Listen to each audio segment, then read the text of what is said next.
Hello everyone, welcome to Clinical Knowledge in Medicine. Today we are just going to talk about a very common topic that is diabetes. आज हम एक ऐसे topic के बारे में बात करेंगे जो बहुत ज़्यादा हमारे लिए जानना ज़रूरी है और काफ़ी कॉमन है.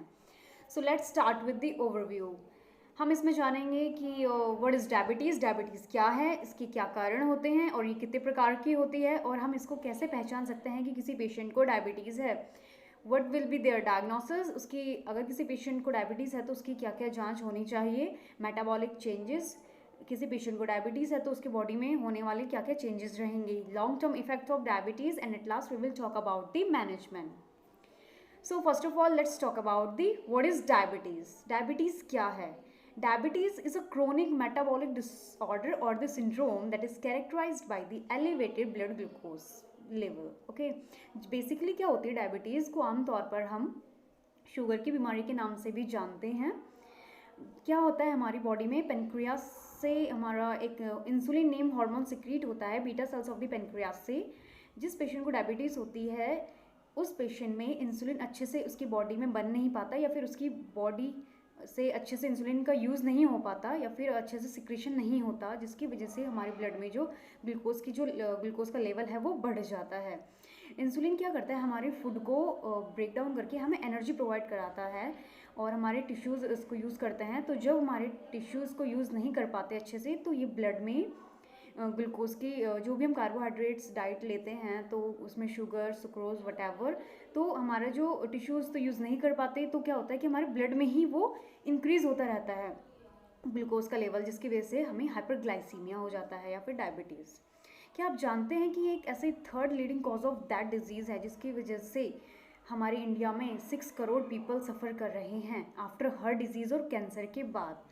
The word diabetes, whenever we talk about it, is directly refers to the diabetic mellitus. जब भी हम डायबिटीज़ की बात करते हैं तो ऑब्वियसली हम डायबिटीज़ मेलाइटस की ही बात कर रहे हैं.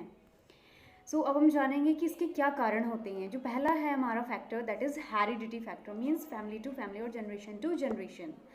दूसरा है हमारा इन्वायरमेंटल फैक्टर, हमारे इन्वायरमेंट से जो हम एक्वायर करते हैं. जैसे जो पीपल ओबेसिटी से सफ़र कर रहे होते हैं उनको काफ़ी चांसेस, या फिर ये कह सकते हैं प्राइमरी फैक्टर है ओबेसिटी हमारे डायबिटीज़ का.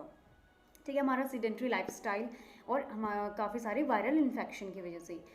थर्ड है हमारा हार्मोनल एक्सेस, हमारी बॉडी जब हार्मोन्स का ओवर प्रोडक्शन करने लगती है. ठीक है, जैसे कि Cushing syndrome, acromegaly and pheochromocytoma. Cushing syndrome में क्या होता है कि हमारी जो बॉडी है वो कॉर्टिसोल का लेवल, कॉर्टिसोल हार्मोन का ओवर प्रोडक्शन करने लगती है, जिसको हम बोलते हैं हाइपर कॉर्टिसोलिज्म भी कहते हैं. एक्रोमेगैली मीन्स हमारी बॉडी के कुछ जो हमारे जैसे हैंड छोटे रह गए या फिर उंगलियां बड़ी हो गई, मीन्स किसी भी हमारे बॉडी पार्ट्स का एबनॉर्मल ग्रोथ हो जाना. ड्रग्स की वजह से हमें हो सकता है.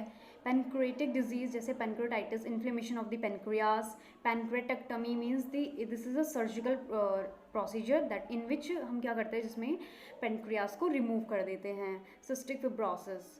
गेस्टेशनल डायबिटीज़ में क्या होता है, जो प्रेग्नेंट लेडी होती हैं उनको काफ़ी ज़्यादा चांसेस हो जाते हैं डायबिटीज़ होने के. सो let's talk about the types of diabetes. There are two types of diabetes, type 1 and type 2. Type 1 को हम बोलते हैं insulin dependent diabetes mellitus, IDDM, insulin dependent diabetes mellitus. And type 2 is non insulin dependent diabetes mellitus, NIDM.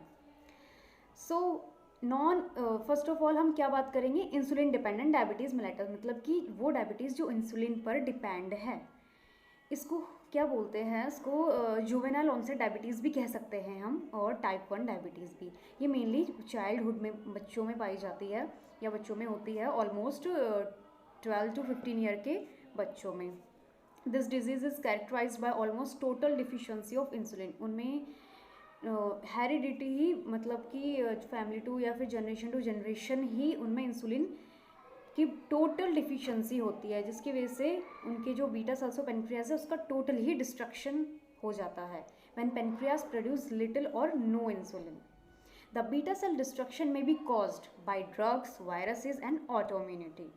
In this diabetes, the symptoms appear when 80 to 90% of the beta cells have been destroyed.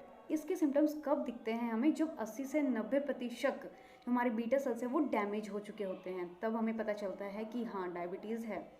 The pancreas ultimately fails to secrete insulin in response to glucose ingestion. क्या होता है, हमारा pancreas insulin का जो secretion है वो बंद कर देता है ग्लूकोज जो भी हम लेते हैं, ठीक है. The patient of insulin dependent diabetes mellitus need insulin therapy, और उस पेशेंट को किसकी ज़रूरत होती है, इंसुलिन थेरेपी की. टाइप 2 डायबिटीज़ जो कि non insulin dependent diabetes mellitus है, ये हमारे ज़्यादातर जो मोस्टली है वो हमारे सीडेंट्री लाइफस्टाइल की वजह से होती है, और ओबेसिटी इसका प्राइमरी फैक्टर है.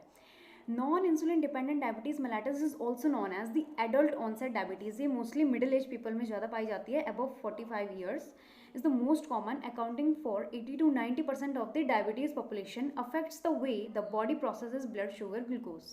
Non-insulin diabetes, non-insulin dependent diabetes mellitus usually occur in adult above 35 year and is less severe in insulin dependent diabetes mellitus because it occurs due to the environmental or and genetic factors. It is most common, जैसे कि मैंने अभी बताया आपको कि ये जब सबसे ज़्यादा मोस्टली ओबेस पीपल में पाई जाती है. Over eating with under activity, exercise ना करना, ओवर ईट करना, leading to obesity, that is जो क्या है हमारा डायबिटोजेनिक फैक्टर है, that is associated with the development of non insulin dependent diabetes mellitus. The patient of non insulin dependent diabetes mellitus may have either normal or even increased insulin level. Now we will talk about diagnosis. Diagnosis of diabetes mellitus is based on the basis of following test. पहला है हमारा fasting glucose हम check कराते हैं इसमें अपना, फिर है हमारा नॉन FPG, फिर है OGTT and glycosylated haemoglobin HbA1c. जो हमारा फास्टिंग ग्लूकोज है वो हमारा 126 mg/dl होना चाहिए, और FGB जो है हमारा नॉन FPG, ठीक है, वो हमारा 200 mg/dl होना चाहिए, नॉर्मल वैल्यू है. OGTT में क्या करते हैं हम, oral glucose tolerance test, patient को क्या करते हैं 75 ग्राम ऑफ ग्लूकोज उसको देते हैं, और आफ्टर 2 आवर 2 घंटे बाद फिर उसका दोबारा से उसकी चेक करते हैं. ग्लाइकोसाइलेटेड हीमोग्लोबिन HbA1c जो कि हमारा 6.5% ही नॉर्मल वैल्यू है, यही इतना ही होना चाहिए. इससे ज़्यादा होगा तो that is obviously diabetes. Now these are the metabolic changes that occurs when a patient is suffering from diabetes. Diabetes mellitus is associated with several metabolic changes or alterations. Most among them are जैसे कि hyperglycemia means glucose का level बढ़ जाता है, यह हमारा changes एक metabolic changes है हमारे ब्लड में जो ग्लूकोज का लेवल बढ़ जाता है, that we called hyperglycemia. Ketoacidosis, ketone bodies और फैटी एसिड जो हमारे वो भी ब्लड में एक्यूमुलेट होना स्टार्ट कर देते हैं. एंड हाइपरट्राइग्लिसराइडीमिया, वही जो फैटी एसिड हैं वो उनका इंक्रीज हो जाते हैं वो हमारे ब्लड में. हाइपरग्लाइसीमिया क्या है, elevation of blood sugar concentration of uncontrolled diabetes. Hyperglycemia is primarily due to reduced glucose uptake by tissue glucose को नहीं अच्छे से यूज़ कर पाते, जिसकी वजह से इंक्रीज प्रोडक्शन होता है हमारे ब्लड में. When the glucose level goes beyond the renal threshold, glucose is excreted into the urine that we call glycosuria. जो हमारे यूरिन में ग्लूकोज का एक्सक्रीशन होता है that we call glycosuria. Glucose toxicity, high concentration of glucose can be harmful, causing osmotic effects and hypertonic effects. Water drawn from cell into the extracellular fluid and excreted into urine, resulting in dehydration. इसमें क्या होता है, glucose toxicity में glucose का जो concentration है वो क्या हो जाता है, हाई हो जाता है. ठीक है. Now keto acidosis, increased metabolization of fatty acid बढ़ जाते हैं. Keto acidosis and over production of ketone bodies होने लगती हैं which often lead to the keto acidosis. Hypertriglyceridemia, conversion of fatty acid to triglycerols. जो फैटी एसिड हैं वो triglycerol में कन्वर्ट हो जाते हैं. Further, the activity of the enzyme lipoprotein lipase is low in diabetic patient. जो lipoprotein enzyme का lipase जो एंजाइम है उसका जो एक्टिविटी है वो बहुत कम होता है डायबिटिक पेशेंट में. Consequently, the plasma level of very low density lipoprotein, chylomicrons and triglycerols are increased. Hypercholesterolemia is also frequently seen in diabetes. Long-term effect of diabetes. Hyperglycemia is directly or indirectly associated with several complications. Hyperglycemia वही जो glucose का level बढ़ जाता है हमारे blood में, इसकी वजह से क्या क्या हो सकता है, हमारी रेटिना में इफेक्ट पड़ता है, हमारी नर्व्स, न्यूरोपैथी, ठीक है, retinopathy. It is believe that at least some of them are related to microvascular changes caused by glycation of protein. Thank you so much and keep watching our channel. Thank you so much.